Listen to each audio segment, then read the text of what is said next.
పరిరక్షణలో అధికారుల నిర్లక్ష్యమే అక్రమార్కులకు ఆయుధంగా మారుతుందా? మహిళల భద్రత సంక్షేమం కోసం కేటాయించిన భూమిపైనే కబ్జా నీడలు కమ్ముకుంటున్నాయా?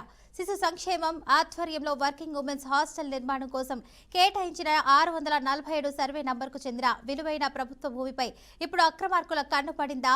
1 ఎకరా 20 గుంటల స్థలం, కోట్ల విలువ చేసే భూమి డెంటల్ కాలేజ్ ప్రధాన రహదారి ప్రక్కనే ఉండటంతో భూ కబ్జాదారుల ఎజెండాలోకి వెళ్లిందన్న ఆరోపణలు, లక్షల లంచాలు, కుటీల ప్రయత్నాలు, ఇక అధికారులను లోపరుచుకునే యత్నాలు, ఈ భూమి చుట్టూ జరుగుతున్న వ్యవహారం ఇప్పుడు స్థానికుల్లో తీవ్ర ఆందోళన రేపుతుంది.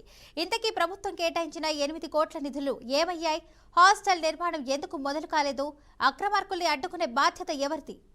647 సర్వే నంబర్కు చెందిన ఈ భూమి సాధారణ స్థలం కాదు. డెంటల్ కాలేజ్ ప్రధాన రహదారి ప్రక్కనే అభివృద్ధి చెందిన జవహర్ నగర్ పరిధిలో కోట్ల రూపాయల విలువ చేసే ప్రభుత్వ స్థలం.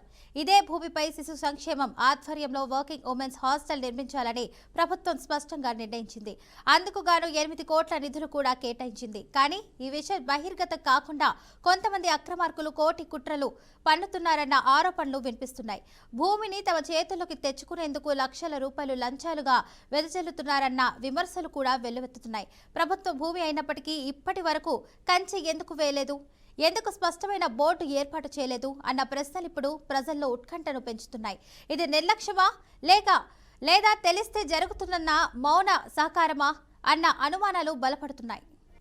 ఈ భూమి కేవలం స్థలం కాదు, ఇది మహిళల భద్రతకు, అభ్యున్నతికి సంబంధించిన అంశం.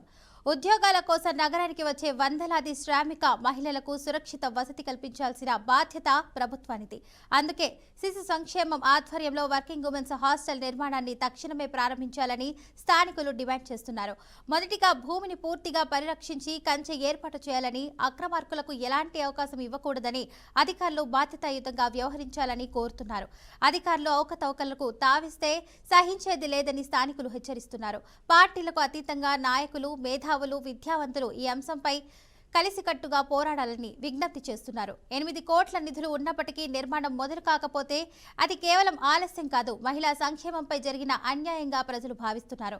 ఇప్పుడు ప్రశ్న ఒకటే, ప్రభుత్వ భూమిని ప్రభుత్వం కాపాడుతుందా లేదా అక్రమార్కుల చేతుల్లోకి జారిపోతుందా? వర్కింగ్ ఉమెన్స్ హాస్టల్ నిర్మాణం ఎప్పుడు వాస్తవ రూపం దాలుస్తుంది?